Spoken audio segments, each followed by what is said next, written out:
There's a certain picture many of us can still see clearly. A chilly 1970s British morning, the kind where your breath hung in the air as children lined up outside the school gates. Uniforms were neatly pressed, shoes polished to a shine, hair brushed with care.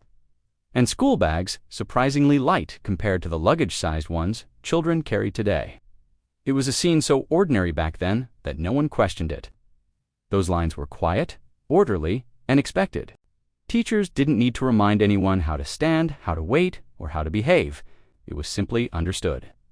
But when we step back and look at that world with today's eyes, something becomes unmistakably clear. The discipline that felt normal then would spark astonishment now. Leading us into the deeper story behind those rules, to understand why 1970s discipline felt so natural, you have to step into the cultural mindset of the time.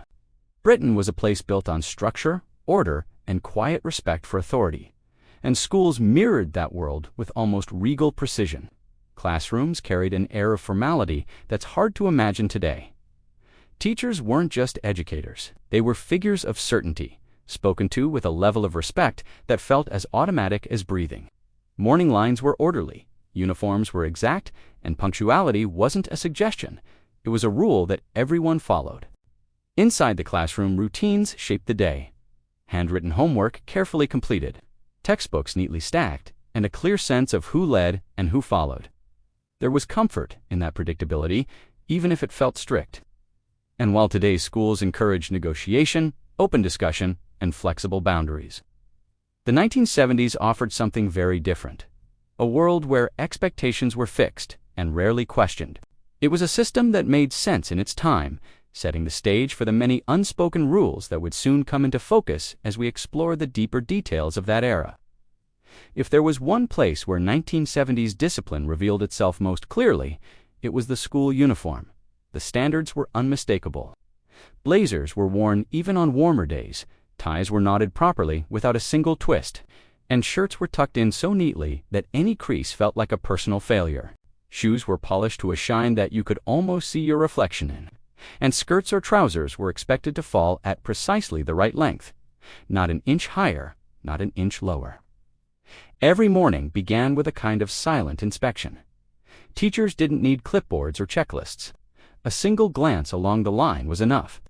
You could feel those eyes move from polished shoes to tidy hair, ensuring each student met the unspoken code. The smell of freshly ironed shirts, the stiffness of a collar against your neck, the neatly pinned badge on your blazer, these details defined the start of the day. And any slip was noticed instantly. A missing badge, a loose tie, a scuffed shoe, all corrected on the spot. It wasn't harsh. It was simply how things were, setting the tone for the discipline that shaped everything that followed. Step through the front door of a 1970s British household, and you enter a world with its own quiet rhythm. Early bedtimes were the norm, not a debate, and chore charts sat on kitchen walls with a sense of certainty. Everyone knew what needed doing, tidying rooms, helping set the table, or running small errands, and it was all part of everyday life. Mealtimes brought their own rules, sitting properly, waiting your turn to speak, and finishing what was on your plate. Explanations were simple, often beginning and ending with a firm "because I said so," and that was enough. Parents didn't rely on guides, experts, or endless discussions. Routines carried the family. Children instinctively showed respect, replied politely, and rarely questioned instructions. There was a kind of steady order to it all, a structure that felt normal then but seems almost extraordinary now. Many will remember the sound of a parent's footsteps in the hallway, a gentle signal that it was time to settle down, or the hush that settled over the living room when the evening news began, as if the whole house paused for a moment. It was a different world entirely, and its quiet firmness shaped the children who grew up within it. Looking back, it's incredible how many everyday school routines from the 1970s would raise eyebrows now. One of the most familiar was the simple act of standing the moment a teacher entered the room. No one questioned it. The scrape of chairs on the floor happened in perfect unison. And if your classwork wasn't up to standard, you might spend time neatly copying long paragraphs again, learning patience as much as handwriting. Some pupils stayed behind after lessons to redo their lettering, carefully shaping each line until it met the school's expectations. Repetition learning on the chalkboard was another staple. The squeak of chalk, the dusty smell of the board, and the sight of wooden desks lined in strict rows are memories etched deep for many. Daily duties were part of the culture too, collecting classroom supplies, organizing books, and wiping down desks before heading home. Even the hallways had their own quiet rules. During assembly, silence wasn't requested, it was simply understood. Cold hall floors beneath polished shoes, strict seating plans that never changed. And the gentle rhythm of well-rehearsed routines created an atmosphere unlike anything today's students would recognize. These forgotten rules revealed just how structured school life once was, leading us naturally to how that discipline felt from the inside. For all its firmness, there was something quietly reassuring about the discipline of the 1970s. It could feel tough at times, of course, but it also gave children a sense of certainty that shaped their growing independence. You always knew where the boundaries were, and because they never shifted, life felt strangely predictable. Many people look back now and realize there was comfort in that structure, a feeling that someone was guiding you, even when you didn't fully understand it.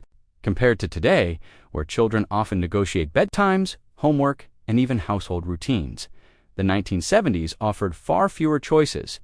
While modern flexibility has its strengths, the older way created a kind of shared understanding. You worked hard, followed the rules, and earned those small but memorable moments of praise. A nod from a teacher, a well-done remark on your handwriting, or simply being trusted with a classroom task could fill you with quiet pride.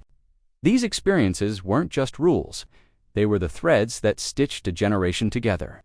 And as we reflect on them now, it becomes clear how that blend of fairness, firmness, and certainty shaped not only our childhoods, but the people we eventually became. When we look at today's world, it's clear that children have far more say in their routines and far more room to express themselves. Modern life encourages choice, flexibility, and emotional understanding in ways the 1970s never imagined. Yet, many people feel a quiet nostalgia for the structure that shaped their own upbringing, the routines that taught resilience, respect, and a sense of belonging. It raises a thoughtful question. In trading strict certainty for greater freedom, did we lose something meaningful, or did we simply move with the times? Perhaps the truth lies somewhere in between, held warmly in the memories we still carry. Wait, if you grew up in Old Britain, you'll want to see what I couldn't include in this video. I've posted the deeper story and extra memories on WhatsApp channel. The link is in the description. Join us there. For more of these unbelievable memories, tap the video on your screen. The 1970s stories are something else. Don't forget to subscribe.